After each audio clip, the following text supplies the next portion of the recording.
It's time for breaking bread with Papa. Hey, don't you know? Hey, it's our goal. Hey, it's time for breaking bread with Papa. Hey, don't you know? Hey, it's also a show. Hey, everybody, welcome to another edition of Breaking Bread with Tom Papa.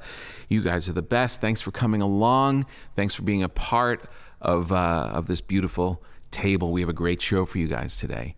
We have the very funny we have the very funny Erica Rhodes on the program. She's so great. I've worked with her a whole bunch. She's super funny. I'm a little worried that she doesn't eat enough, so I'm giving her nothing but carbs. I'm giving her bread, I'm giving her cookies, and we're going to make sure that she eats more. We also have a writer on the program, H. Claire Brown. Super talented writer, and I sought her out because she wrote an article on the long haulers who lose their taste and smell from COVID, which for all of us food-loving people here on the podcast is a nightmare. I mean, dying from COVID is pretty bad. Losing your taste and smell, oh Nelly. And our good friend Dave Koechner, as we've talked about before, the great actor and funny human being, it's been over a year that he has not had. Hopefully when he gets his vaccine, hopefully she'll give us some answers. H. Claire Brown, she'll be coming up a little later. And then we're going to get a quick bite with Jo Koy, who has a new book out called Mixed Plate. It's his story of his life as a Filipino-American, super funny guy. I brought him bread a whole bunch of times. So we're packed. We have a lot going on. I'm not going to go into too much about what I've been eating and preparing over the last week, although I did have an opportunity to take another run at carbonara. It did not have guanciale. It had pancetta. There is a difference. The guanciale, it's just better. I guess it has a little more flavor and a little more fat, probably. But the pancetta was pretty good. But the biggest part of, we've been on this carbonara quest, and my buddy Mateo Lane has been kind of our spiritual guide. I did not call him. I figured I got enough from him. Let's simplify this. Let's just be basic about it. Get those egg yolks and pecorino cheese. That's it. And just mix those together and just keep your eyes open and have an idea of what is going to give you the right balance. And I have to say, while not perfect, it was pretty damn good. So the carbonara quest continues, and I recommend you try it as well. All right, let's not waste any time. Let's get Erica Rhodes on the program. She has a new special coming out, My VN Rhodes, off of Erica Rhodes. She's super talented, super funny, and just a delightful person. So enjoy this conversation with my good pal, Erica Rhodes. Hi, Erica. Hi, Tom. Thanks for coming. Thanks for having me. So I didn't know what your ethnicity was. I mean, we've been friends for a long time. Yeah, at least a year. But nothing really pops out. I figured maybe something Nordic. I didn't know what kind of food to get you. So then I just got you treats. Oh, I love treats. I got you this beautiful French bread. Oh. Because I feel like you don't eat enough. There was like the Oh, part that's very sweet of you. There was the part of my Italian grandmother that was like, who would always say, "Will you stop it? You don't eat enough." I wish I had someone like that in my family. Yeah, I was like, you just need to eat in general. So I got you some Ooh, cookies. That's so nice. Mm-hmm. And some meringue. I don't know. I wasn't going to get the meringue, but then when I saw the meringue, I was like, they kind of remind me of you. That's funny. Meringue reminds me of my grandmother, actually. She always made meringue pie, lemon meringue pie. Really? Yeah. All right. Well, these are for you. You can have those. Thank you. Wow. I feel like you should eat more. That looks really good. Well, I ate plenty during quarantine. Did you? Yeah. Did you make your own food? Debatable. I'm supporting. That was the whole thing. I'm supporting all these businesses by ordering Postmates 20 times a day. Yeah, exactly. I'm helping the economy. But I was thinking that the other day. I'm like, I think they survived. Like, why am I still ordering every day, ordering like $100 and tipping 25%? My problem was I went to the grocery store a lot. You did? Yeah, but the overpriced one. Oh, yeah, the fancy one. Yeah. Well, that's good, I though. just like the little, juices and the fresh made stuff. They are more expensive, but they are better. Yeah. There's a little more. Some of the cheaper ones in our area, the produce is. I know the avocados are just never that great. It's a little mangy. Yeah. I know. They're just not good. So yeah, the produce is always good where I go. Yeah, that's why same. And you can text them. You can text them and be like, I don't think this was supposed to be $30. You can? Yeah, and then they'll call you and they'll be like, we made a mistake. Oh, yeah, really? Yeah, they really give you a lot of attention. Oh, I didn't know that. Yeah. Because I have been in a waiting game with them. Because there's this one granola that's really good. Are you talking about the same place that I'm talking about? Does it rhyme with Melson's? No. Oh. Different one. Does it rhyme with Mole Moods? No. Should I tell you? Yeah, tell me. Erewhon. Erewhon? Yeah. I don't even know Erewhon. You don't? No. You're missing out. Really? Yeah. Oh, boy. But it's overpriced. I mean, I admit this. Yeah. Yeah. And you think that it's better than Melson's? Well, I never got into... See, I don't buy a lot of meat and things like that. So I feel like Gelson's is good for meat. Is it? Yeah. I never... Oh, that's not what you get there? I'm going for the produce. Oh. Mm-hmm. I bet they're about the same. Okay. Yeah. I don't know from these people. Because I would love to text the people at Melson's. I don't know why. Why can't you call it Why can't I just say Gelson's? Because I've been in a waiting game with them because granola is usually like $6-7 for a bag of granola, and there's a whole bunch of them. And then there's this one that came out. I forget the name of it. It's woman-owned. It's the best granola I've ever had, and it's $10 a bag. And That's normal, though. That's normal for good granola. Yeah, but all the other granolas are $6-7. The whole area of granola. Well, why do you like the more expensive one? Because it's so good. Well, that's why it's $10. I'm not paying it. But don't you think it's worth it to pay $4 extra for the exact thing you want? It is good. It's worth it. But it really feels like something's wrong. I want to be able to text them and ask. I mean, Erewhon's granola is like $50. 15? No. Really? Yep. Jeez Louise. Maybe I should go to Gelson's and get the granola that you're not getting because you think it's expensive. It's actually not. So what is your ethnicity? What is half Russian Jew on my dad's side and then half Swedish on my mom's side. Oh. A tiny bit of English on my mom's side too.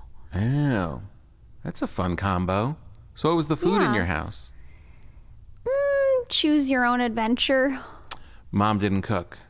She did a little bit. I'm trying to think what she made that I liked. You have to think about it.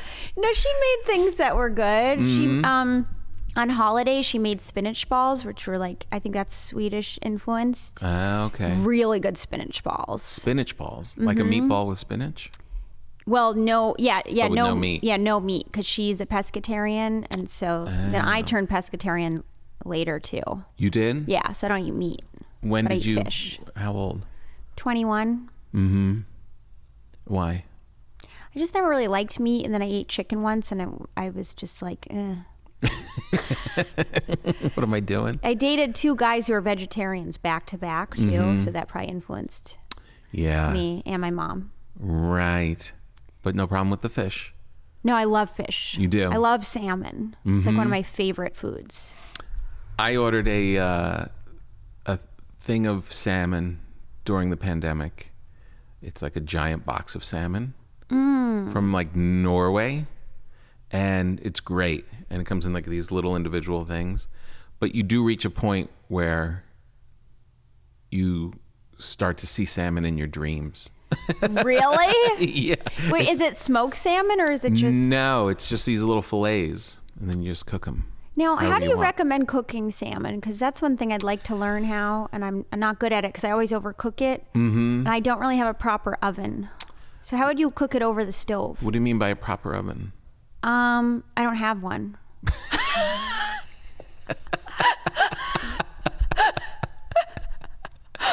Maybe you should stop spending $50 on granola and get yourself an oven. Well, I'm probably gonna like move before that happens. Right. You know, like I live in like a little guest house, and I have everything else I need. I've got, you know, a stove. I've got a toaster. Right. And you can turn the toaster into a pseudo oven if you need to. Right. But I don't really have a typical oven Right. at the moment.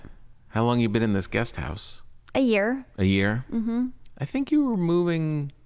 Yeah, I think I told you I was moving. I was moving in the middle of the pandemic. Right. But I was so glad because my old apartment was not good. Did you live in a haunted place? Yes. Right. That's what I remember. Yeah, it was creepy. Oh, it was something Very creepy creepy. happened there.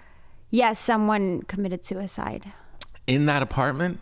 Not in mine, but in the building. In the building. Mm-hmm. And Well, I was there. While you were there. But it already had felt haunted before that. Right. It was haunted, and then it felt more haunted. Oh, geez. After that happened, a lot of weird stuff happened, and it felt like... Like what? Well, we had the reason I signed the lease to begin with was the manager was this amazing woman who seemed kind of like a Mary Poppins type. Like she really took care of the lobby and she knew what was going on and she really cared about the place. And right after the suicide happened, she quit mysteriously. She's just sort of announced she was quitting. Mm-hmm. And for a variety of reasons. And then after that, every manager after was just completely inept. Really? And the whole building started to decay and they had all these water plumbing issues and just the whole thing was, yeah. And Mary Poppins didn't like give you a hint on the way out, like before she took off with her umbrella, like, hey, there's trouble a-coming. She said it in her eyes. She did? Yeah, she had a meeting with us all and she was kind of like, yeah, I just don't like how things are going. You know? Oh, really? And she actually moved across the street. She moved to a house across the street. And just watch the decay. Yeah, and I would text her once in a while, like, please come back, please. That's funny. You seem to have text relationships with a lot of people that normally you don't have text relationships with, like supermarkets. Yeah, that's and true. building managers. I've always depended on the kindness of strangers. Well, the guest house sounds delightful. It's great, and I live behind a comic and his wife, and like it's perfect. Oh. They're my friends. Oh, really? Yeah. Do I know them? Am I friends with them? His name's Matt Ritter. He's a comic, but he's veered more into writing. Right. So he's like a screenwriter. So is it okay being close to people that you know and like? Like sometimes you just want to like come in and you're like, oh, It's like perfect Is it? because we keep to ourselves, but then once in a while they'll invite me over for dinner and talk about good cooking. They are both great. Really? They are so good. It's inspiring. Really? Mm-hmm. Really talented. Oh, that's good. What do they make you? Everything, like fish, and they get their fish at the farmer's market. They It's do. Really fresh, really good. Mm-hmm. And then they've made gnocchi and different pasta dishes and Nice. sometimes like, I don't know, all sorts of stuff. Because they have an oven. I'm sure they'd let me use their oven if I really wanted to. You could make the salmon in your toaster oven. Yeah? Yeah, probably. What do you recommend? I put it in tin foil? Yeah. Okay. Just some little garlic and butter and lemon. And put it in foil? And how Foil long it up. usually? Throw it in there. In a proper oven, like 15 minutes. Okay. In your oven, about 2.5 days. You would laugh at my setup because I have to take so the toaster is above the fridge and I have to take the toaster and then put it on the table on the opposite side of my kitchen, and then I have to plug it in down, but like it barely reaches, so then I have to put the outlet thing up higher, and so it's like dangling off, and then it's just very awkward. You know? Sounds dangerous. It sounds like New York New York apartment living. Yeah, kind of. Yeah. It's funny because it's like the setup's perfect for me. Like I don't really need a huge place. Right. But just the cooking is a little bit challenging. It's funny. But if you're going to supermarkets, you were cooking during all this. I make a lot of salads and I do make like eggs and things like that. Right. But I'm not that ambitious with other things. I did recently try to make like this like stir fry type thing, but then I think soy sauce gives me a headache because it's too much sodium. Oh yeah, you know, and so that I was like, I don't think that's something I want to make. Yeah, I made something. I was like, why is my stir fry so boring? And I'm what do you make in it?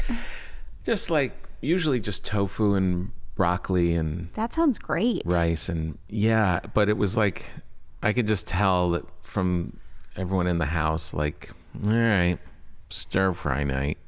You know what I mean? Do you put just soy sauce or do you put like a bunch of... It was just soy sauce. So then I looked up, because I'm kind of, I never really paid attention to Asian cooking. Like I would always just get that out. I love it. I love it too, but like what do they do? It was like, I never really got into it. So I found one recipe for tofu and broccoli, and it was 2 different soy sauces, this other sauce, rice wine vinegar. Right. There was like hoisin. Oh yeah, that's what I had too. Yeah. That also kind of gives me a headache. By the time all that combination was done, it was tasted pretty good, looked better, but a lot of sodium, like you feel at the end of it, like a lot of salt. Yeah, I don't know. Not too good. Did I tell you about the time that I did order? I think this is why I haven't ordered more on Postmates. What happened? I ordered from my vegan well actually this isn't Postmates. This is just the place I went to. It's a vegan Thai place and I went there all the time. Yeah. There were bugs in the brown rice. Bugs, and I kept eating it because I because I called them and I was like, there are these little brown things in the rice, like what could it be? And they said, oh yeah, they said something like that's probably part of the herb or something like that, or it could be basil. And I was yeah, okay. And I kept eating, and then later I was like, I think they have legs. No. Yeah. It's like, I think these have legs, and I had kept eating it. Oh. And then I was finally like, these are definitely bugs. Jeez Louise. Definitely ate a bunch of bugs. Oh. And after that, I was like, I couldn't eat Thai food for like 6 months. Oh. And I love Thai food, and it was vegan, so it's even more ironic that they had bugs in it. Yeah. Because right, exactly. They're being so thoughtful, and then they're just killing insects. Yeah, I find that a lot of vegans really hate bugs, though. I feel like they take more out their than aggression. Most people? Yeah, I find that. I feel like they're trying so hard to be nice to the animal kingdom. Yeah, and it kind of goes against the human nature. So then when they see insects, they just go to town. Really? That's interesting. They get very aggressive. They're like... I have had to kill a bunch of spiders this year. Oh, yeah? Yeah. I was pretty fearless. What's your method? I just go, sorry. Well, at least... I do say sorry. I feel bad as I'm doing it. Sorry. I had risotto in a New York restaurant, a pretty nice place. It was kind of a fancy showbizy dinner. With a bunch of people. And I found, I think it was roach, or some kind of bug in my risotto. Worst. The risotto was so good. I was like, just get it out of there and I'll just keep eating it. Are you serious? Everyone was like, no. And I had to pretend that I was grossed out by it, but I kind of wasn't. Really? I was like, something fell in, it got cooked. And everyone was like, no. And they were coming out and like, you're very zen, though. We were talking about meditation, that you do a lot of that. I do. And I'm thinking of doing it, too. Well, we talked about this a couple of weeks ago. What do you mean you're still thinking about it? Well, I texted your guy, and he didn't text me back. What? Yeah. Did you drop my name? Yeah. Maybe he doesn't get texts. Maybe he's a real meditation guy. Who knows? It's going to be interesting I could call him. as we come out of COVID it's going to be interesting to see Who's who's still still here? there. It's terrible. I know, but it's true. I was thinking it's like a high school reunion where you're like, what did this year do to you?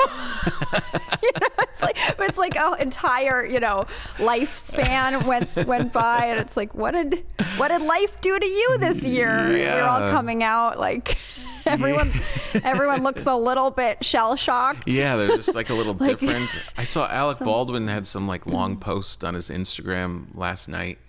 And he's just like pontificating outside this house that he bought in the Hamptons years ago, and he's being very earnest. And COVID's just changed every molecule of my being. And I was just like, oh really? I almost felt like, did I handle it too well? Like, what do you mean? Yeah, what do you mean it changed What do you mean changed everything? Yeah, like to the point where he doesn't want to live in the house that he was in, that he loved and adored for 30 years. And it's just like, it just changed everything. I got to get out of here. And I was just like, what? Really? Like things were so difficult for him? Or so so. What did he go through? I don't know. It's one of those things where, and I'm not saying this is the case with him, but it's almost like when people are super smart, like really smart, they don't let themselves off the hook when things happen. You know what I mean? Like, there's a writer actually for the New York Times, and his writing keeps going to this kind of somber place, and I'm like, come on, like, let's go. It's been a year and a half. Let's kind of rally. What are you doing? I know. But they almost like they're so intelligent that they actually see clearly the end of times. You know what I mean? Like, right. It's almost like their brains aren't helping them out. But you're saying this as though analyzing. you're not super smart, but you are super smart. No. Yes. No. Yes. No.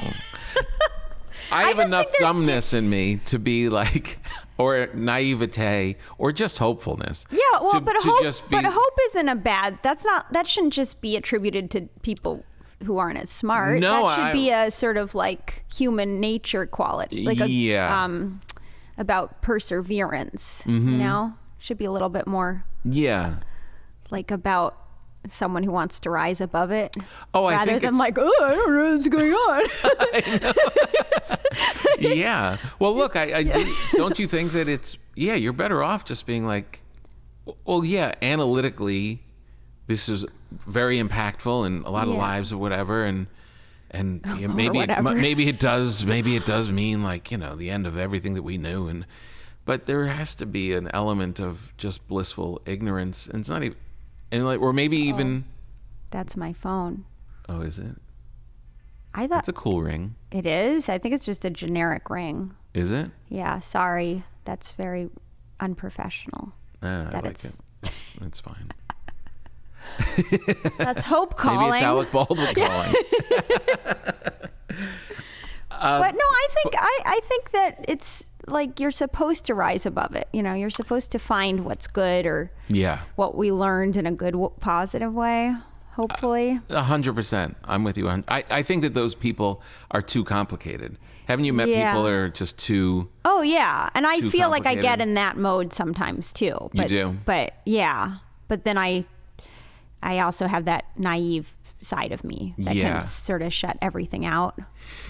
Yeah, I think you need it. I think you truly need it. And as comedians, it's like, it's kind of the point, is that you don't take any of it that seriously. Exactly. Like when I meet people that are super sincere, really bothers me.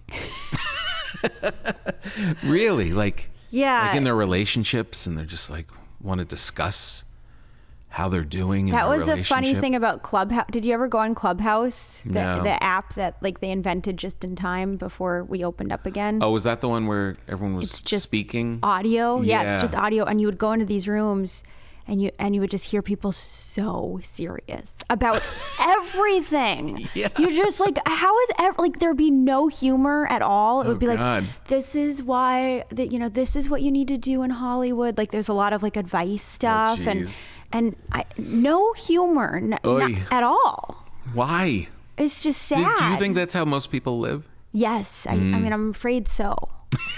I mean, that's according to that app. It felt like, whoa, there are so many serious people. That app, the idea for that app was so repulsive to me that I didn't even, like, normally I'll check them out. That one I was just like, there's no way that everyone getting together and just listening to people yammer on. I did a joke one with my friend Erin where we pretended we wrote a play and then we had actors improvise it, but like it was like acting like they were acting out the play we didn't write. And so we would just give them a topic and then they would improvise badly and then we would do a Q&A after. And so improv already was ridiculous when it's just audio. And then at the end we'd be like, how did that make you feel? Like, what did you feel about all the, like, you know, were people sincere about it? Oh, well, like over the top though. Oh, right. Like that was a joke. Right. You know, I feel like that's the only way to do it is to just make fun of the app in a way. Yeah. That's how I felt. That's whenever people are that way, I'm always waiting for the joke. Right. Like when Alec Baldwin was talking, I was literally like, when's he letting us off the hook? Yeah. When's he going to be like, that's what I always listen for that too, because it's too much otherwise. Like it's way too much. Too much pressure. It's I know. I was like, what are you doing? So, yeah, you wanted to like call him and be like, cheer up, little guy. You'll be okay. Or did you ever watch Kevin Spacey's video where he's on a bench and he's like talking about how tough everything's been for him, and then it's like a suicide hotline thing and there's like no humor in it. Oh God. And it's also his first video, you know, back.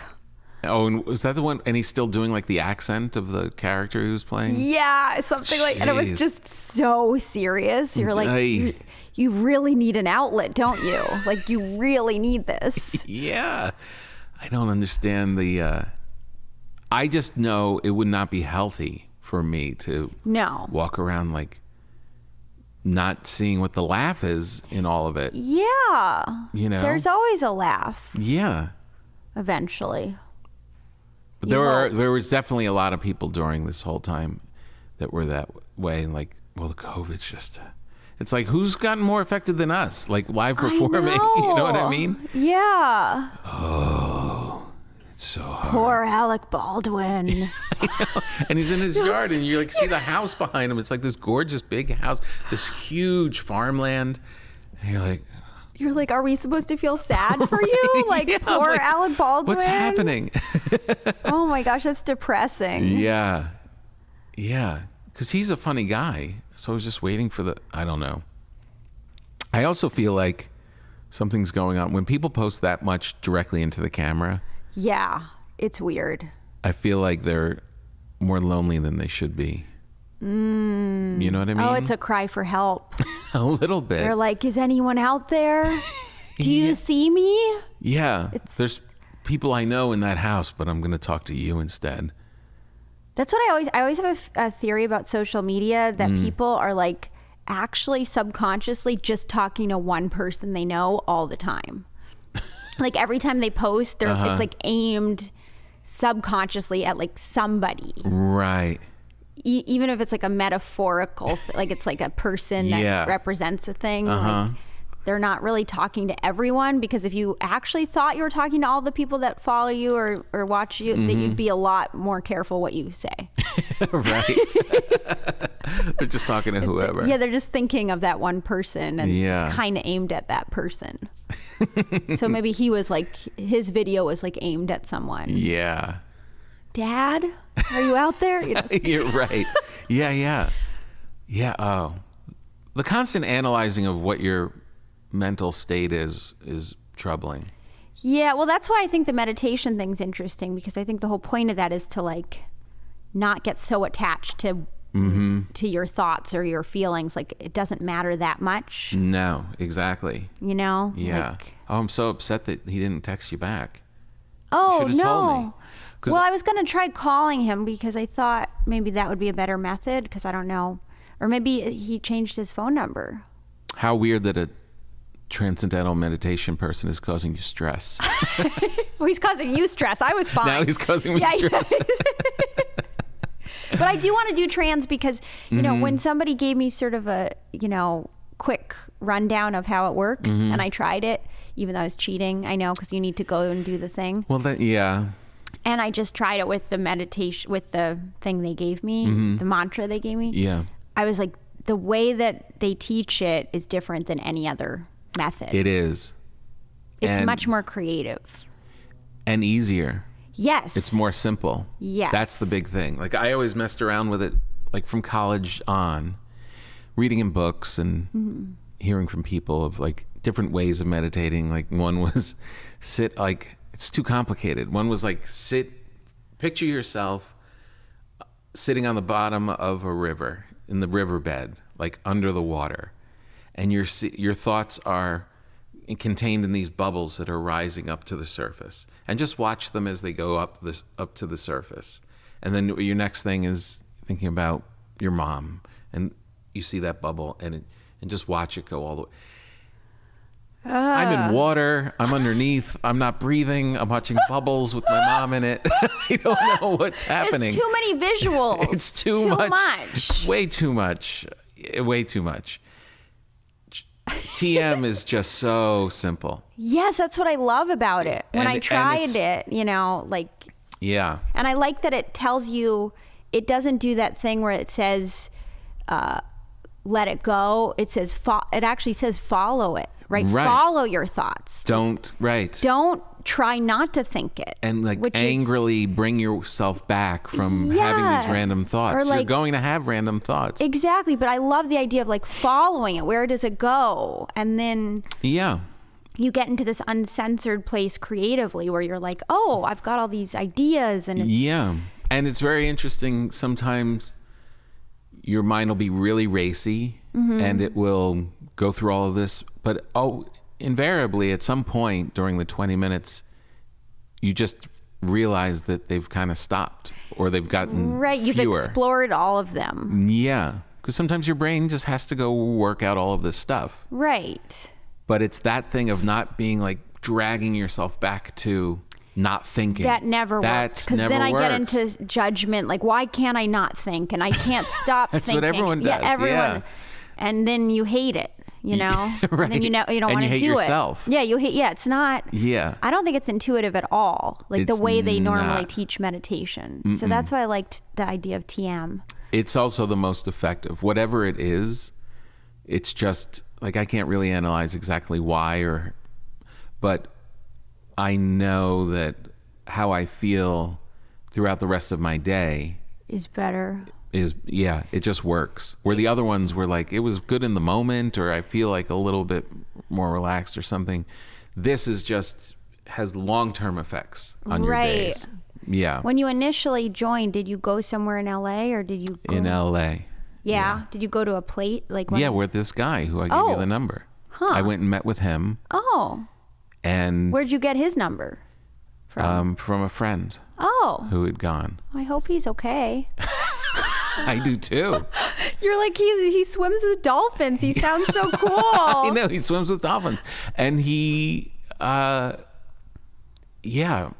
he was in Hollywood or West. When have you talked to him last? Like a year ago. You better check on him. Make sure he's okay. Yeah. I'm sure he's fine. Yeah. But I think that we need to find out who's going to talk to you. Right. See, that's the thing though. It's like when you say you're cheating because someone gave you a mantra and you just did it. Yeah. They're not like magical people. He studied it and stuff. So the mantra he gave me, this was always my thing with it. It was like, once I just learn about it, aren't I good to go? Can I just do it? Yeah. It was just hearing him explain it kind of just gets you into a better understanding of it. But it's not like when they pick your mantra, like, they do like a little ceremony and they're like, they give you this word. Yeah. Couldn't I give you a word? Well, that's what my friend said. That he gave me a mantra. Yeah. Then you're probably good to go. I mean, it's always good to hear from somebody else. I don't know why I like the idea of it being this official thing. I know. It feels kind of like... Yeah. But like he's just a person. But where'd you get your mantra from? Like from him. But from the dolphin guy. Did you give him information about yourself No, we just talked and hung out, and it was like 4 days, like an hour each time. And what did you do during that hour? Just talk about it? I don't even know. I forget. It was like $500. Yeah. So you're telling me don't spend the money? No, you should. Oh, really? Yeah, I should because do it you the know right what way? it is. There's like because there's this feeling that there's always a nagging feeling. Yeah, like that you didn't do it the right way. Exactly. And like you don't you're- want to be thinking of that while you're meditating. Right. It's worth it just to Yeah. have peace of mind. Like, I did it the right way. Yeah, I'm good. Yeah. I got it from the dolphin guy. Do you do it twice a day like they tell you to do? Yeah. You do? Every day? Yeah. Wow. I did it once a day for a long time. And then I started doing it twice, which is like just after you wake up. 20 minutes? 20 minits. Wow. See, I was doing it once a day for a while, and I did notice it was helping, but then I've really fallen off the wagon.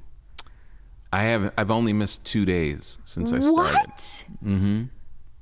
Wow. See, Just that's... because I was busy running around and See, you're let it saying slip. like, oh, these people are so smart. That's why they're so tortured. And maybe if they found, some form of meditation that helped them, they wouldn't be so tortured.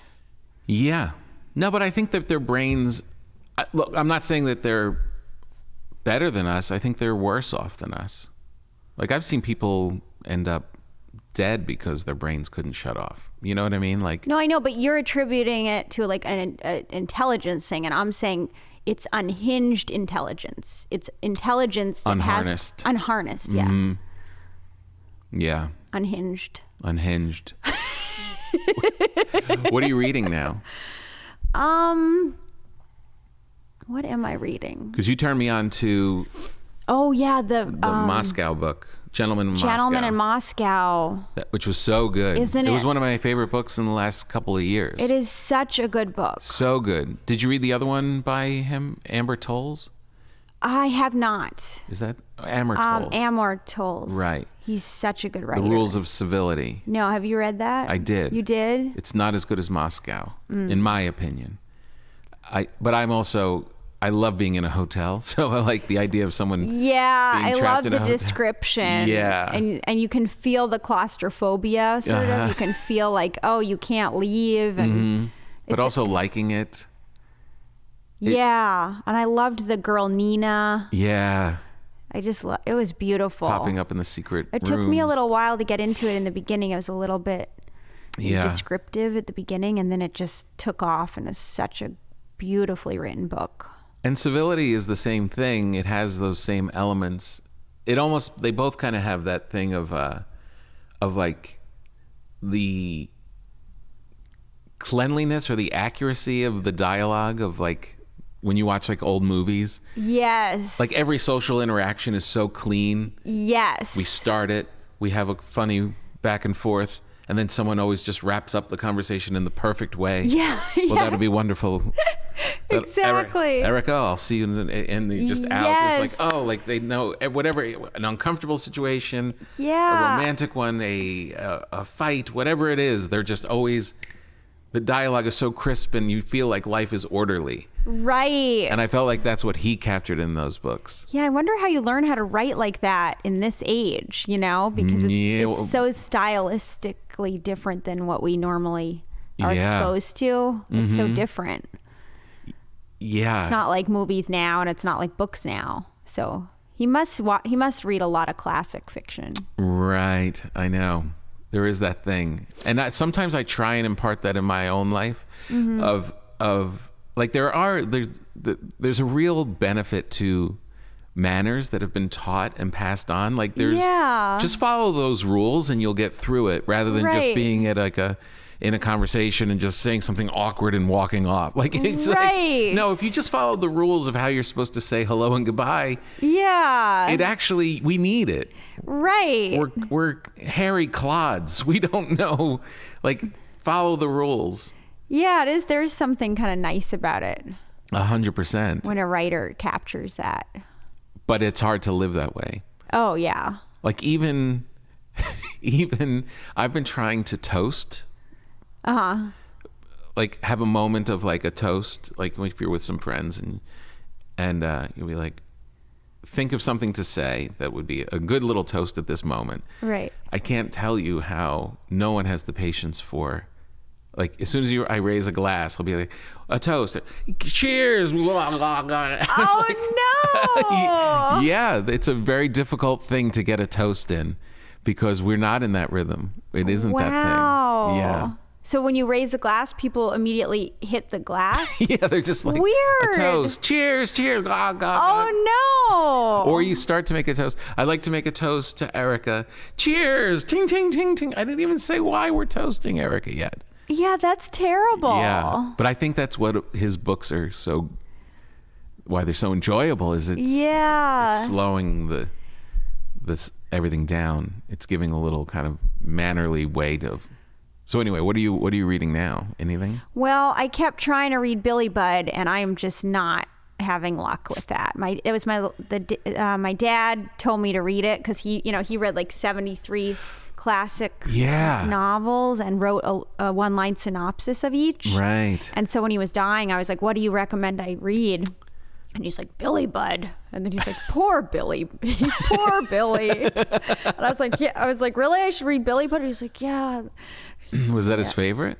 I don't think so, but now I feel like it was a big joke because it's so hard to read. Like, I feel like he was just kind of like messing with me. Oh, really? Yeah, a little. I think That's he liked terrible. it. I think he liked it. I think part of him, I think he kind of knew it would be a tough read. Right. Because he said it sort of with a twinkle in his eye, kind of like, "Really, but like, good luck with that." But he did like Melville a lot. He did. Yeah, it's hard though. Have you tried reading Moby Dick or? I did years ago though. Yeah. I feel like that's a book you ask, "Have you tried reading it?" Like, it's polite to say that rather than "Have you read it?" Yeah. Have you made an attempt? Yeah, it's probably one of those that everyone lies about having read. Yes. It's what's so great about that though. It's like that's 73 books, and they're all classics.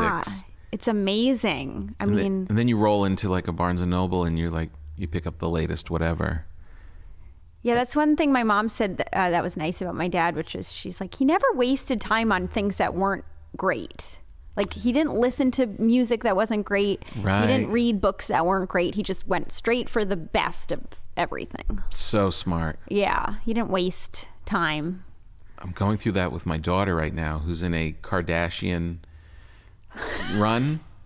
Uh-huh. You know what I mean? And that's fine if you Yeah. want some bubble gum. Everyone likes to chew on some bubble gum once in a while. Right. But that's like the only diet is that kind of stuff. Uh-oh. It's like that and whatever else. And I'm like, we have to make her watch good movies. We have to expose her to whatever. How old is she? 15, going on Oh, 16. okay. Yeah, And that's she's got kind a really of good prime sense of time humor. Yeah, she's got a... for figuring out your taste and Mm-hmm. what you actually like. It's hard. Anything that feels like it wasn't made in the last 5 years, she's like, nope. I just talked to a girl who was 25 who didn't really know who Johnny Carson was. Yeah. Like, no idea. Right. I was like, whoa. Yeah. That's it. It's scary. I know, There we that's go. it. It's kind of over. Yeah, that's scary. Comedy doesn't last. But even great actors too. I bet she doesn't know. Yeah, a lot of great or music. I bet she doesn't know who Neil Young is. No. Oh my gosh. What music does she listen to? She listens to a lot of dance. She's a dancer. Okay. So there's a lot of moody Billie Eilish kind of music. I was making fun of Billie Eilish in my act this week. Were you? I'm a bad man. I'm a bad man. Like, that's, to me, that's what it sounds. It sounds like kind of like.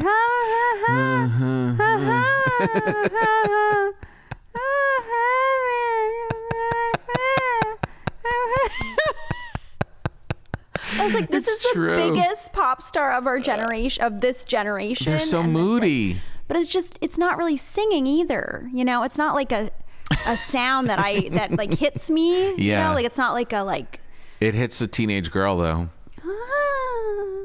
It hits a teenage, I want to just feel sad for a while for no reason kind of a moment. The moody. Which I get, But every time I listen to it, I'm like, where's Lord? What happened to Lord? Lord had depth. I really felt, what did happen to Lord? I don't know, because there's like 6 copies of Lord out there now who are all I thought that popular. girl really had depth. She had something, gritty about her. Where's Lord?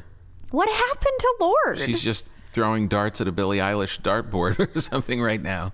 And now they go back and try to save Britney all of a sudden. Like, that's the whole thing. Like, And then I see Britney on TikTok. I'm like, I don't know. Should she really be in control of her own money? I mean, maybe if the dad's a bad guy, all right, but I don't know. That's what I was thinking. I was like, we don't really know. Yeah. She's not rolling into Citibank and making the right choices.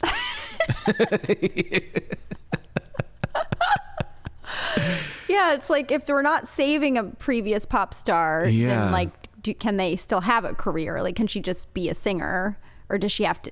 Does there have to be some sort of, high moral story behind it? Who's making a poster Save Britney and walking around outside office buildings? Apparently, a lot of people. I know. She didn't ask to be saved. Like, they're like, well, we read into it. She posted a sunflower, and they're like, that means she needs our help. She needs us. Yeah, that's the other thing that they say, that she's not in control of her own posts. So she's like in a hostage video when they're caught by the Vietnamese and you're saying, I'm okay. You're really blinking that you're in trouble. I think they're reading. I think they just made this all up. Like, I don't think I think she's fine.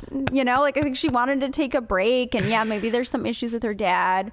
And in that documentary, there's only one person in the entire thing who's like, maybe we should just like leave her alone.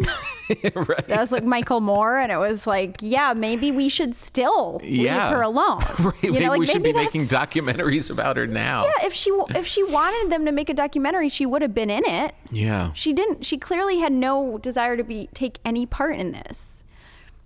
They're like, legally she couldn't, and it's like, no, I think she could have.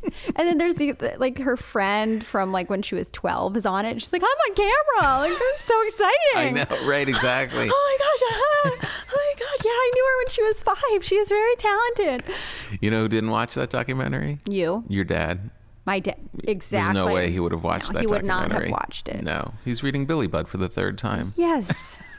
He really knew what to listen to. And a book is such an investment. It's you want to know that like you should I haven't. I should either decide to finish Billy Budd or start another. I was gonna. I brought her book, but I haven't started it yet. Jenny Slate's book of short stories. Oh yeah. I think my sister gave it to me for Christmas, and I haven't. Yeah, she's funny. Wow, that was a long time ago. If it was Christmas, but not really. 5 months ago. No. 4 months ago. Aren't we March? We're at the end of March. Yeah, you are still okay. January, February, March. Okay, 3 months. Well, what are you reading? Maybe I just read a book of essays by Jen Spira, who's the writer, and she wrote on Colbert. I know that name, yeah. Are they good? So good. Yeah. Is it funny? Yeah, she's really funny. Oh, cool. She's really good. She wrote this one, I forget the name of it, basically about an actress from like the 20s who somehow ends up here now.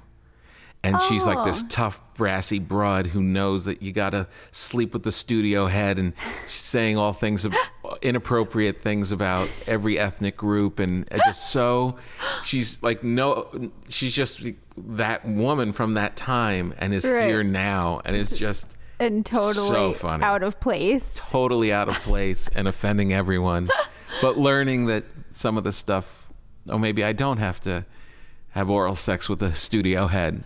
It was just It's really that's clever. Yeah, and there's another one called The Snowman. She's just great. So I read that one. That was really good. And then I read some of Obama's book. Oh. I read How was a bunch of that. Good. Very thoughtful, really, really smart, good. But now I'm kind of cut loose. Now I'm not sure what I'm going to read. Yeah, I'm in the same boat. Yeah.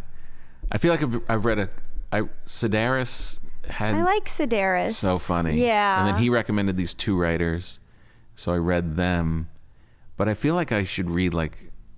A novel? Yeah. I'm I'm writing these snippets and I'm reading these snippets, and they're all good. But I feel like I need a little more. It's hard to do a short story, isn't it? That's a challenge. Yeah, I write essays. Like my books were essays. Yeah, that's what I've been doing on my blog. Right. Short story essays. Yeah. That's easier, I think. I mean, just because it's more personal in a way, right? Yeah, to a point though. Yeah, true. Then you kind of run out. Yeah, then you're like. Then I'm like, I'm out of that. Yeah. Now. Does everything have to be so? Everything have to be really about my life? Because right. when I was you reading get Jen's sick of book, it was just like so imaginative. Right. It was just, completely just let your mind go off. I watched Amy Tan's masterclass. Mm-hmm. And did you ever read Joy Luck Club? Mm-mm. It's a great book. Yeah. So she was talking about that, where it's like, she's like, you just, you take the truth of your life, but then you just open it up to anything. And it seemed kind of exciting to write fiction. Yeah, 100%. I guess that's the same thing with stand-up, where it's like you start with sort of your life, and then you're like, I'm sick of talking about myself. Right, exactly. Let me just go off into some other topics. Yeah, so much more freedom. How has your writing been during this? Like, have you been? Because I know you write every day. It wasn't great for stand-up because I wasn't performing stand-up, so it wasn't. I know. Like, you can only carry some certain amount of jokes around that haven't been tried. Right. And it's like, what's the point? I know. That's how I felt a little too. You performed a lot, though. I did. You just kept going. I know. You were just like, I think more than anyone, just quietly, I'm leaving on Thursday. Where are you going now? I'm not good with downtime or just not working, I guess. Yeah, you just kept on chugging along. People are like, no, this third wave is the really bad one. And you're like at the Hudson News buying more gum. Yeah, I think you've done Salt Lake City or 3 times. Yeah, 3 times. I did all their clubs. That makes sense. You just kept on going. Good for you. I can't say I regret it, because I've been, knock on wood, I've been totally fine. Yeah. And, I don't do like meet and greets after the shows, and just show up and do the work, and then I leave. So you must have been still writing stuff and. Yeah, but I still feel like I hit roadblocks a little bit with it, just because we're not doing as much. So I felt like I wasn't experiencing that much. Like, I'd be like, I've been watching this, I started getting a lot of material, like watching this documentary and that documentary. Yeah, I know. Being home is really crazy. Yeah. I know. And now it's funny, because when you go out, you'll notice if you go out on the road and you're like, things are getting back to normal, they just stare at you like, what do you mean? Nothing has changed. Because for them, they didn't have a huge lockdown like we did, and they've been back pretty much for the past 5 months, and they've been working, and so when you say that, they're all like, huh? Oh, really? Yeah. Interesting. Are they wearing masks in Salt Lake City? Yeah, I mean, pretty much everywhere I've gone, they're wearing masks. Right. I don't think but there's any. But they've just been going to restaurants. But they've still been doing their life stuff. Is that weird? Yeah, it's odd. It's odd that like in some places you weren't allowed to eat inside, and some places were. And when LA was totally locked down and you couldn't even eat outside, that was kind of a strange time. That was. Man, we're obsessed with restaurants. We really eat our food. We really. It's really like, how badly do people need to eat out? It's true. Just learn to cook. It's nicer to be home sometimes. I know. I feel like what's going to happen is, as things are getting back to normal, we're going to be like, this wasn't as good as we remember. Like, none of this. Like, why did we want normal so bad? It's like, there's lines now at the airport. Oh my God, I know. Like, everybody's at the grocery store. Like, it was a treat going through security at the airport. I used to have Burbank Airport to myself. Yeah. Now I have to share it. I know.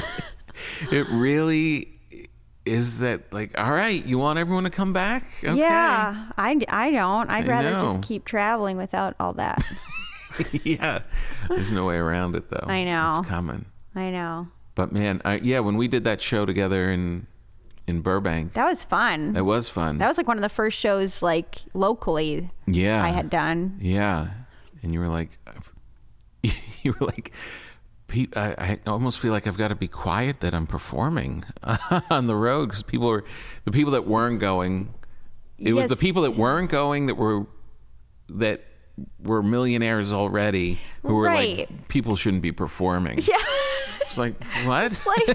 How about I have to pay for my rent? Yeah, that's what I think I wrote that to, when I got a little heat from it at the beginning, and people were like, you shouldn't be doing that. I'm like, okay, pay my rent. Here's my Venmo. Exactly. If you want to tell me what to do. Yeah.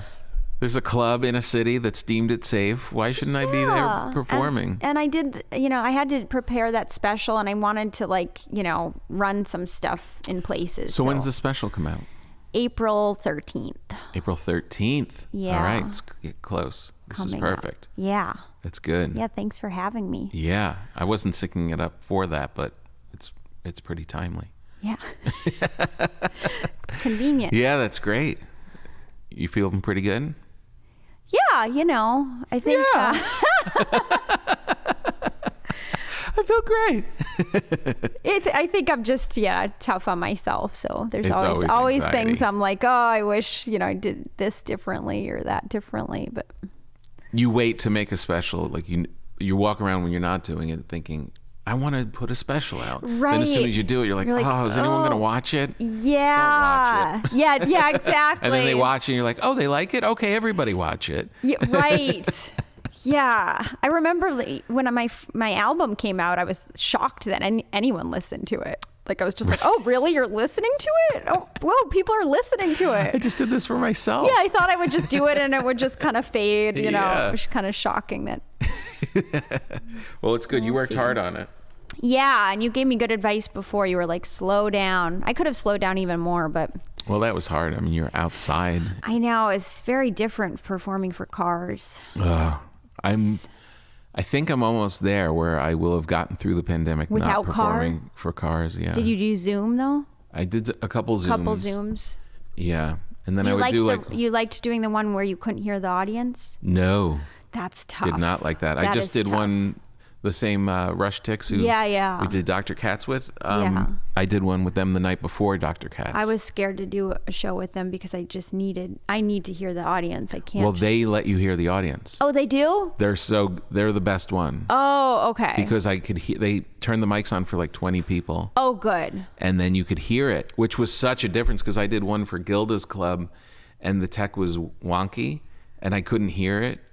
And I realized when I did the one where I could hear it that I went way too fast in the other one because the laughs were rolling and I could actually pause like I was in a live club. Yeah. And really wait. And I did not do that on the other ones. No, they're good. If you want to do one, I would recommend them for sure. Okay. Yeah. But now I'm just doing live. Like I'm going next week to North Carolina. Good nights. Nice. Which I love. Yeah. And then I'm going to Seattle and. Oh, nice. I think May will be less busy, but. That's good. Yeah, it's interesting. It's that's another thing about opening it up and stuff. It's like in the beginning, because I did a handful also. Yeah. Through November, and then. It was kind of nice. It was kind of like going through security. It was like, oh, I'm the only one out here. This is right. Good. Yeah. And then now we're going to go back to looking on Instagram and seeing everybody performing everywhere. I know. Showing you like the arenas that they're playing. Right. Look at us. Their comeback tours that I'm still like. Yeah. What? I've been doing this the whole time. So spinach balls. Yeah. This does look good, by the way. I'm looking at it like, whoa. Yeah, it is good. It's a nice. Is that? And you said it was a French.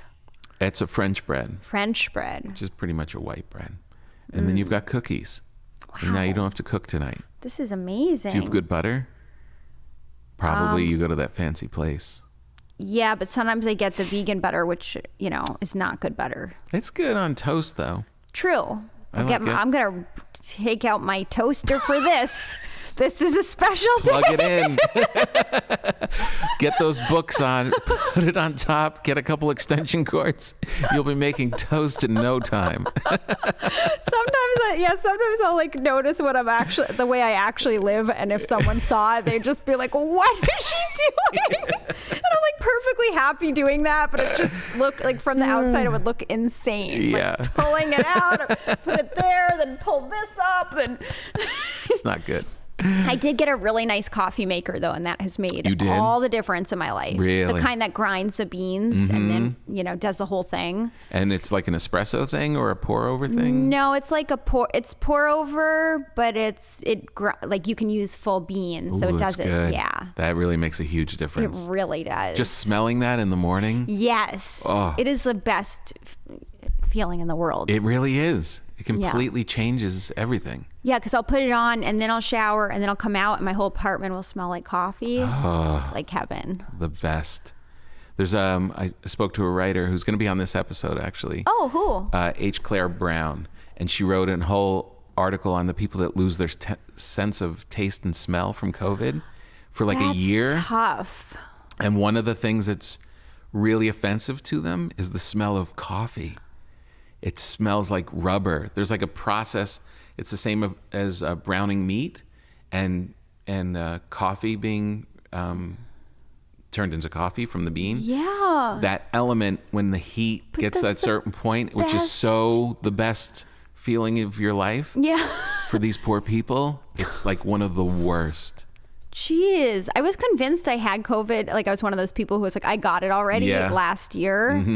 But I didn't ever notice losing my sense of taste or smell. Probably didn't. I lost my appetite though You did? for like a week. Yeah. Yeah, I don't think you had it. Really? I think you just had a cranky week.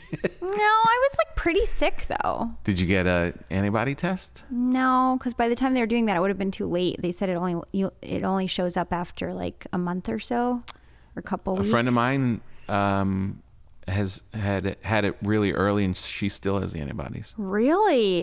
Guess I could get the test, but what Just difference? Get the vaccine. Yeah. Yeah. Did you get it yet? No. It's time But to I sign got up. a negative test yesterday. That's good. Yeah. Why'd you get tested yesterday? Because I have to do an animated thing tomorrow. Oh, And I have to nice. go into the studio and they required it. Well, I'm going to let you go, but Okay.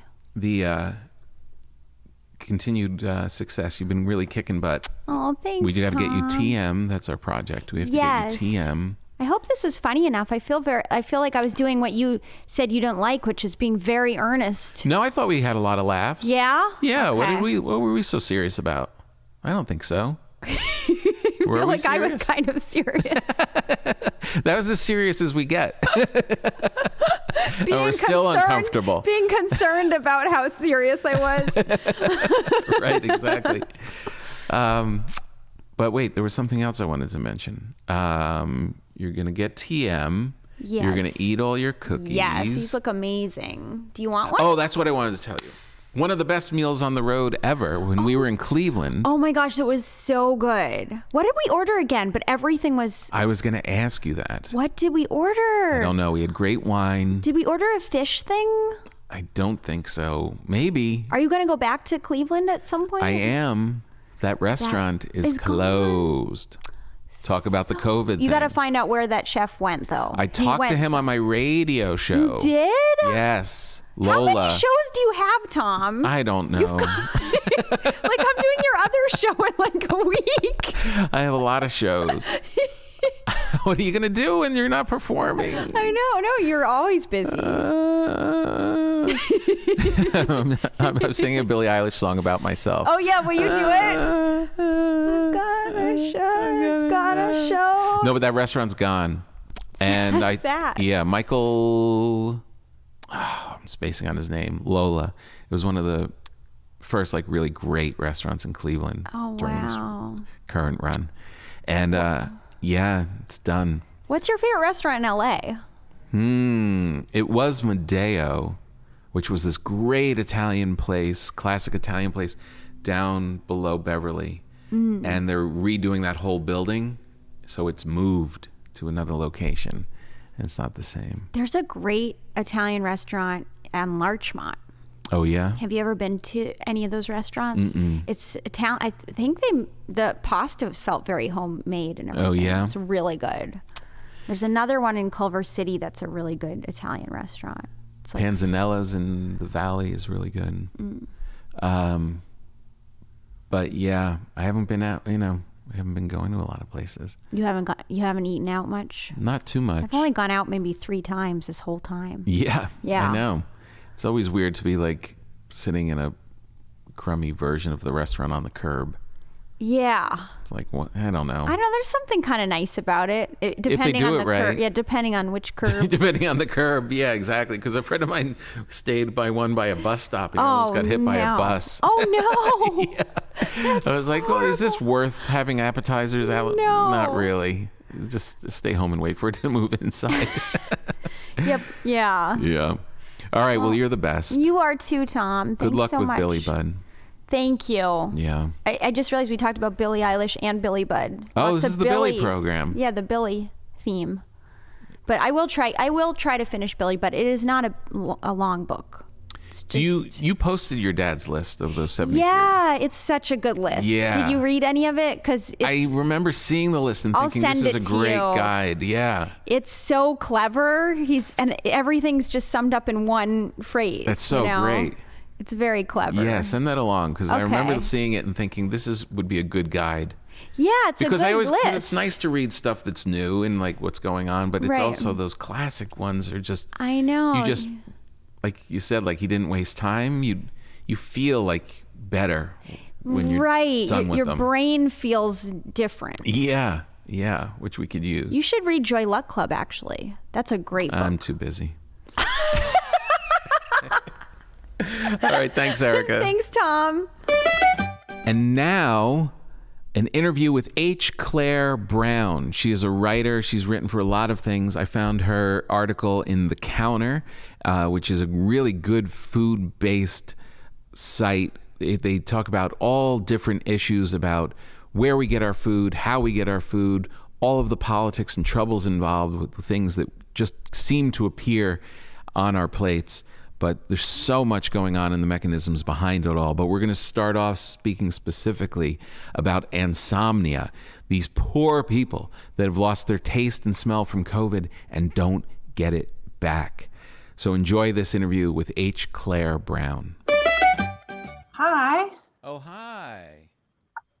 How are you?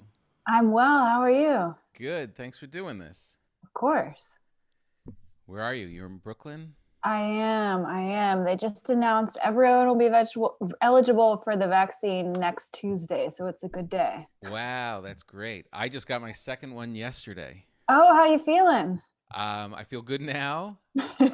At around 8 this morning, I was thinking, do I have to call and say maybe tomorrow? Because I felt great all day, and then at night, I just got chills and a fever, and I was just sweating through everything last night. It was crazy. But now I feel good. My wife is still stumbling around, but I feel all right. Hey, that's great. And then immediately I just went to walk the dogs and just walked out with no mask. My subconscious is just like, yeah, we're done with this now. It's getting easier. It's getting a little bit easier. A little bit, inch by inch. Well, thanks so much for being here. You're a great writer. I have so many questions. I want to talk to you about the COVID insomnia, the no smell, no taste article that you wrote. But I also, if you don't mind, if we could touch on some other stuff, because this is a food and comedy podcast primarily, and there's so many interesting things going on in food distribution and how we live and all of these kind of things. So if we could touch a little on that at the end, that would be super cool if you're up for it. Yeah, of course. All right, great. So your article was terrifying. It was, I had just met with my pal Dave Koechner, who's the really funny actor from The Office and Anchorman, and he's just this great guy. And he let it be known that he hasn't had smell or taste for a year. And everything tastes like tin. And then I saw your article, and it was even scarier than he was describing. Yeah, we started hearing, early in the summer and then much more in the fall from chefs and food professionals who were losing their sense of smell. And, there's estimates that like 80% of people who have COVID lose smell at some point, Well, but most tend to get it back in a week or two. right, right. And what do you have a handle on what percentage are these long haulers where they just lose it for a long time? So I couldn't find any estimates for the United States at all. Again, I think this is really kind of an emerging issue still. There was one estimate really early on, I want to say it was like in May in the UK, that estimated 100,000 people in the country would end up with a long-term smell loss. But judging by the number of people who have kind of joined Facebook groups and have contacted the charities that support people who have lost taste and smell, it sounds like there's quite a few people who have been impacted. Yeah. I mean, I think the thing that really terrified me was the tying of it to that pastry chef and the vegan chef. I just thought about regular people losing their sense of smell, but then when your livelihood is dealing with food and your passion and everything that your heart and soul that you put into the world of food and flavors, for those people, it's really got to be maddening. Yeah. I talked to two pastry chefs for this article, and one of them just could not work for a long time because he didn't trust anything that he was making. You swap in the sugar for the salt, and if you don't bake it and something doesn't happen texturally, you wouldn't necessarily know that you made that mistake. Jeez Louise. It was the vegan chef, I think, in the article, she was saying that that for her the joy was even more was the taking the cookies out of the oven, smelling it, having that even more than eating the cookie. And I understand that because whenever I'm baking bread or baking, I just love that thing, that the house is filled with it, and that was absent from her life. Oof. Yeah. And then she had this initial period of time where she completely lost her sense of smell. And then, like a lightning bolt, it came back, but everything was distorted, which she said was actually worse for her. Oh, what do you mean? How is it distorted? So it's this condition called Porasmia, which is kind of a subset of smell loss conditions where you start to just get really intense smell distortion. So some people talk about shower water becoming something that they can't tolerate, or the smell of the Maillard reaction, which is the browning when you brown meat, will become intolerable, and Right. a lot of like trigger smells will become impossible to kind of grapple with. Yeah, I'd never heard of that reaction. The Maillard reaction is the same as when coffee is not roasted, but when the water hits the coffee, I guess. Yeah, it's basically like a catch-all term for the browning. So it releases specific chemical compounds. So like roasting coffee beans would be the same as browning a steak because the reaction refers to this family of chemicals that scientists believe is a trigger for Porosmia. Oh. It really, I hate to make too much of it, but when I was reading the article, it was like a scary movie that just kept getting worse. Like it was like steak, oh no, and then the coffee, and I was like, oh no, I couldn't do if you took coffee out of my life, I don't know what I would do. Yeah, I think the people that I interviewed for the story said it really, really threw them, especially people whose life, like you said, revolved around food. It was just kind of this in a time when we've all experienced a very fundamental difference to the way our daily life progresses. It was like yet another layer of profound disorientation and really loss on top Yeah. of all of that. Yeah, and it's such an interesting thing, isn't it, that the brain just has to rewire itself to try and get it back? It's like it's this really kind of creepy. I watched Mars Attacks last night. Remember that movie when those little aliens come and and their whole heads are just brains? And I literally was thinking of your article because they literally it has to hardwire itself. And that was my question that I wanted to see if you if I could pass on to Dave. Is it possible to train your brain to get it to like work out and try and push it so it can start to relearn and are they actually rebuilding the circuits? So yeah, I'll take that one thing at a time. So what happens with anosmia, they're still working on figuring out exactly what happens, but they suspect that it's actually the cells that support the neurons that are used for smell and not the neurons themselves, which is why most people get it back in a couple of weeks, because those support cells regenerate. Okay. Now, what happens with porosmia, it's like a literal rewiring. So the scientist that I talked to said that she thought that the neurons that somehow get damaged on the path to your brain somehow grow back and rewire and kind of basically plug into the wrong receptor in your brain. Oh, geez Louise. It was so crazy when I forget his first name, Burke, the pastry chef, when it came back when he was eating Chinese food, and it was just like this, it was almost felt like a wave hit him, like all of a sudden after not tasting for so long. That had to be a special day.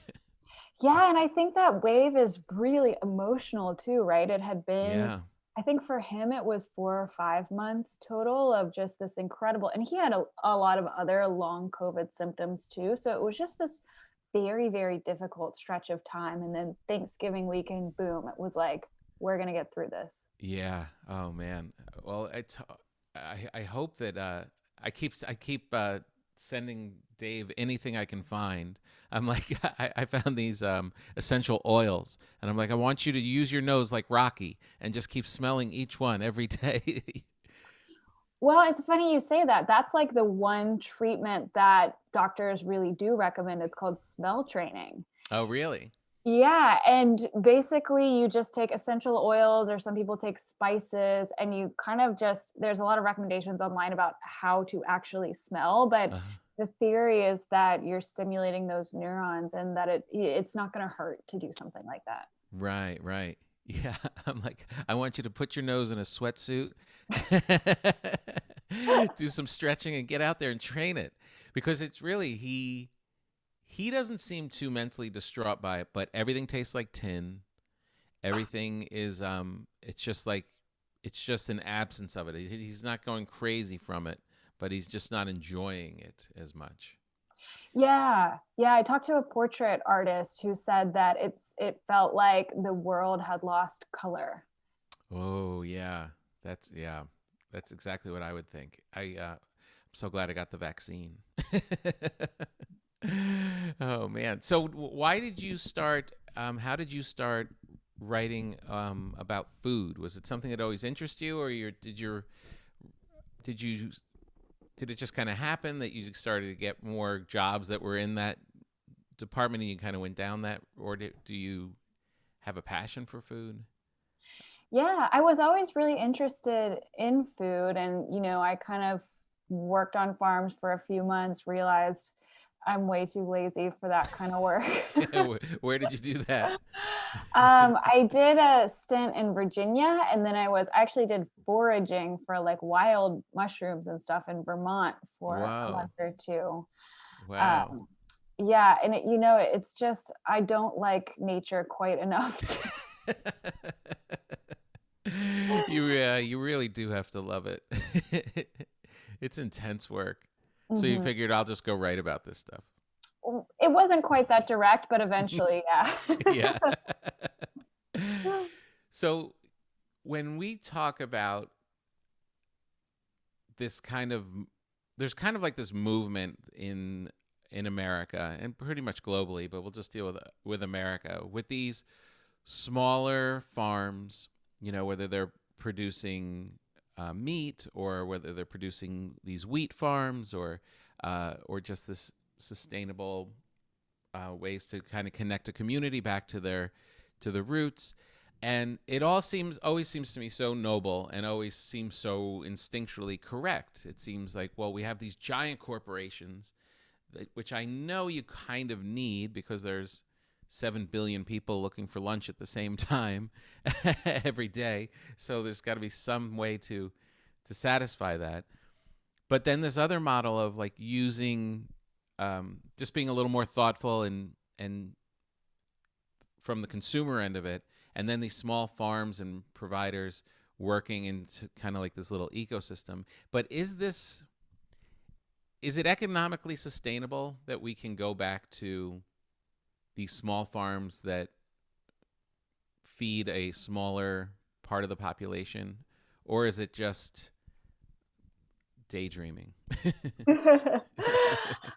That's a question for the ages. I think it's hard for a massive institution like a school system or a hospital system to be able to get enough food from a small farm or two. They need to be able to say, we're going to get 1,000 pounds of sweet potatoes every day. And a lot of small farms don't know exactly when those sweet potatoes are going to be ready. They don't know how quickly they're going to get them. Right. So there's a focus on kind of regionalizing the food system in a way that might, it's not necessarily like just tiny farms and just gigantic farms. It kind of is based on this idea that if you can kind of reorganize small farms to have access to distributors who can then serve those big institutions, then maybe that's a way to have a food system that's a little bit kinder to the environment and kinder to farm workers and kinder, and better in terms of nutrition than what we have at the moment. Right. And does it seem like it's profitable enough for the powers that be to push in this direction?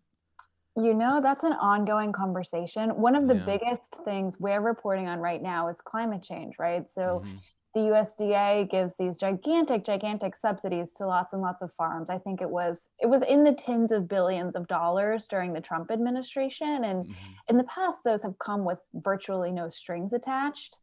The conversation now with the change in administration is a lot more about how can we use this money to incentivize more environmentally friendly practices. And it still remains to be seen where that will go. A lot of people say the science is still kind of out on the carbon friendly practices that you're proposing, or they say we don't want to do this in the first place. So it's very much, I think, up for grabs. Right. Man, that's a whole nother wrinkle. I mean, it's so fascinating. The struggle for the farmers has always been a puzzle to me. Like from Willie Nelson's Farm Aid, like from the time they started shining a light on how the profit margin is so small and all this crazy work and sitting there with tons of crops that never get used and all of like just making that business work. Always, it seems like on its face like it should be such a simple, you grow it, you harvest it, you sell it, you make your money, enjoy your next year.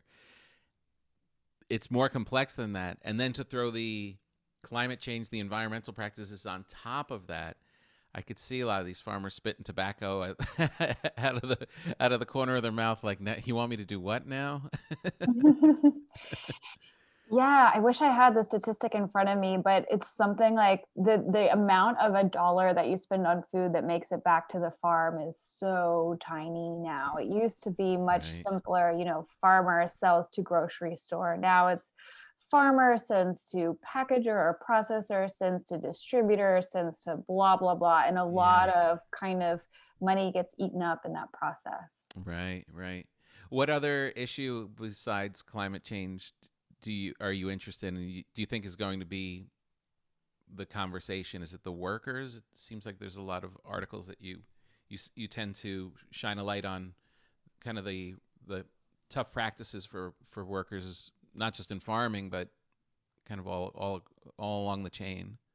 Absolutely, and I think COVID kind of showed a lot of people who may not have been paying much attention to the people who work in slaughterhouses, for instance.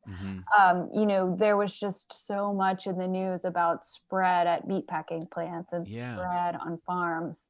And there's some interesting policy movement on that, right? There's some a proposal from the Democrats to grant a lot of farm workers citizenship status over time. So folks that are already in the U.S. and working in farming would have a path pathway to citizenship, which Right. most do not currently have. So I think there is a lot of movement there right now in the same way that there is with climate change. Right. It's sometimes it's just so daunting. Like when I was going through your articles, it was like, oh, I didn't even know this was a problem. I didn't know the Amazon workers have to live off food stamps. You know what I mean? It's sometimes, it's like you go about your life and you know what the big problems are. And then you're like, wait, who's abusing who now? It's got to be pretty satisfying for you as a writer to get in and start uncovering this stuff and digging up the facts on these different kind of weightier topics and making them a little more palatable for just your regular reader. Yeah, there's no end to the number of things we can write about. It's definitely more of a issue to figure out what to focus on than to find stories in general. But I've been on this beat for almost 6 years now, and it never ceases to amaze me how much I don't know. Yeah. Yeah, it's incredible. They're so big. So how do you feel about New York? Are you eating out? Are you eating in the little tents? My friend calls it a worse version where all these restaurants have to build a worse version of their restaurant out on the curb. Yeah, I have eaten like at picnic table style settings. I have not eaten indoors. That feels like a little bit of a stretch too far pre-vaccine here. But some of these little outdoor tents are very, very cute. I have not eaten in the like enclosed little tents, but there's like New York Magazine here has done profiles on like the cutest outdoor setups, and some of them are like really, they've got beautiful houseplants. It's painted a very pretty color. It looks amazing. Yeah, I know. They were saying that the comedy store, the Comedy Cellar down in the Village is actually going to start doing shows this week. Whoa. So there's going to be actually people inside. I guess maybe we're getting there. I don't know. Yeah. Yeah. I mean, I think restaurants are at 50% here, and they're talking about stadium shows and sporting events. And Right. it's like, it feels so remote to me now that I don't actually know the day to day on what's going on with sports and Yeah. music. Right. It's like, once I get my shot, maybe I'll start paying more attention to that. But it seems like it's moving very, very fast. Yeah, it does. It does. It's amazing how in just a couple of weeks it went from you heard of like one person who had the vaccine, and now it's like every other person seems to be getting it. It's pretty hopeful. So what's your favorite thing to eat in Brooklyn before you go? Oh, that's a good question. I have to think about that. There's this little Italian sub shop on the way to on the bike ride to the beach. So I'm kind of in the center of Brooklyn, and you can kind of bike straight for 8 or 10 miles and be at the beach. Oh, nice. And there's all these cool neighborhoods that I normally wouldn't visit otherwise that are on the way. And there's this really amazing Italian sandwich shop called La Torre Pork Store that I haven't been to in a couple of years now because, last summer was kind of a lost summer. And then maybe I went the year before that. But, just a kind of classic Italian sandwich is really, really hard to beat. Oh, that's so good. One of my favorite places in Soho is a place called Alidoro, which is the same thing. It's the shop is half the size of the room that you're in, just one little line and just cranking out sandwiches. Yeah, you really can't beat it. That was actually a funny thing in your article when he was talking about how he just enjoys food now, and when he finally got it back, and that he was eating like a horrible sub sandwich. And he says this is just garbage, but I'm just loving it so much. I love that. And that was so, it was so relatable when he said that. I was like, oh yeah. Like he was talking about he was like, I feel like I can taste the curing process that they did on the meat. And it was just his taste was at 11. And it was so nice to be able to hear him talk about that moment. Yeah, so great. Well, thanks for spending some time. And is there any other tip I can give Dave? Smell his oils and that's it, right? Yeah, I've heard that time is the number one thing. And a lot of people, I will say, I interviewed a lot of people who had it. Like there's other post-viral anosmia, there's cancer-related anosmia, there's head trauma-related anosmia. So there's whole population of people who lost their sense of smell 10 years ago. Right. And, their kind of silver lining in all of this was there's going to be so much research about how smell works and how smell loss works now that there's this much bigger population who's suffering from this. And so they were feeling hopeful that a little bit more attention would be paid to the condition, and maybe that would lead to some more cures. Right. That's great. Well, you had your hand in it. Thanks for spending some time. I really appreciate it. Great. Thanks so much for having me. All right. I'll see you when I get to New York. Okay. Soon. Yeah, I can't wait. And now it's time for a quick bite with our good pal, Jo Koy. Joe, how are you? Good. How are you? I'm good. Are you okay? Are you sound? There's the cops. Are there cops? Or what's wrong? No, it's worse than that. What is it? I was doing a podcast the other day, Uh-huh. and I was doing the intro, and then I highlighted, and we're going to give a quick call to our friend Jo Koy because he's got a new book coming out. Yeah. And then I was like, oh my God, wait a minute, I don't know where Joe is. I was at the Grand Canyon. No way. Yes. Is that part of your book tour? You know what I did, Tom? I literally rented a bus last second. I called all the kids, all the cousins, and I packed them up, and we went to the Grand Canyon. Now we're on our way to Sedona. Then after this, we're going to Roswell to see some aliens. That's amazing. Yeah, these kids' heads are blowing right now. That Grand Canyon was amazing. It was so cool. Oh, man, I haven't seen it probably in 15 years. Oh, yeah, I think every time you go and see it, it's overwhelming. Every time you look at it, it's amazing. Yeah, God, that's so great. So Yeah. what are you guys eating along the way? Nothing but healthy food. Yesterday was French fries and and tacos. Nice, good road trip. Did you stash the bus? Oh no, the bus is beautiful. What I love is I get the kids. Mm-hmm. I've been doing this every year, but due to COVID, we couldn't go on our annual trip. And I was just like, man, what can I do to make this fun? And this was like the best. This was the best idea. This tour bus. They all got their own bunks. I told them whatever they want. We're going to truck stops, run amok. You know what I mean? Yeah. Don't need to be healthy. Get what you want. Let's use the corporate card. We'll write it off.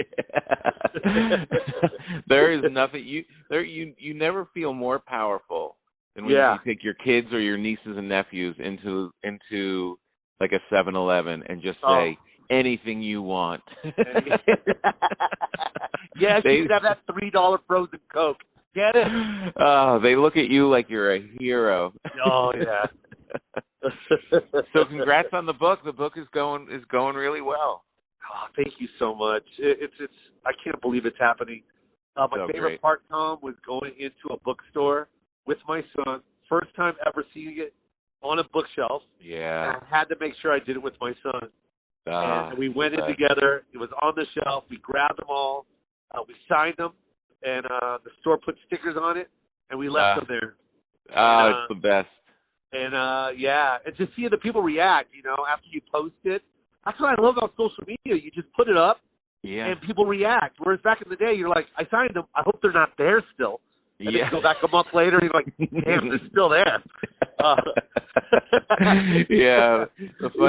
The funny part is when, like, after it's been out for a while, and then you go into the bookstore, and you're like, where is it? And you see them, like, back in the humor section, there's, like, 2 copies left.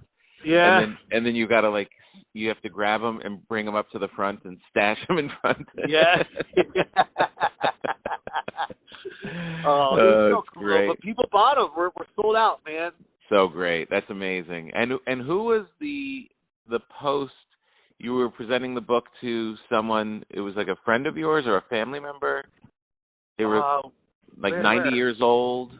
Oh my God, that's Denise. That's my next door neighbor. Oh, it's your neighbor. Yeah, and we're like, I love that woman so much, man. She lives by herself, but we go there as much as we can to hang out with her. And that's great. Unfortunately, when I was on the road, she went to the hospital because she had a little bit of a stroke. Yeah. And I was just so happy to get to the hospital. With COVID, only one person could visit a day. Oh, wow. Wow. So it was like, and I was so happy I got in there. She got to see the book that I've been talking about for 2 years.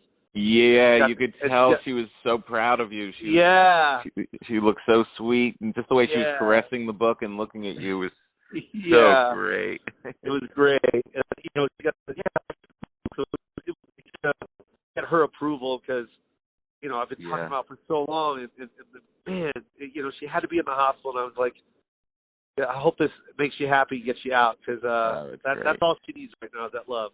Awesome. All right, I'm going to let you go. What have you eaten today? Joe? Joe! Oh, man, I can't believe it. Joe's gone. Well, I'm going to say that Joe, I can't make up what he ate. Well, he's in a bus. He's on a road trip. I would have hung up, too. That's our show, everybody. Thank you so much for listening. Make sure you subscribe. That was a great show. Great guests, great topics. I hope you enjoyed it. Subscribe so we can make sure that you always, you don't miss an episode. And make sure that you give us lots of stars and lots of likes and all of that good love. Keep it going. You guys are the best. Thank you for listening. Thank you for watching. We'll see you next time.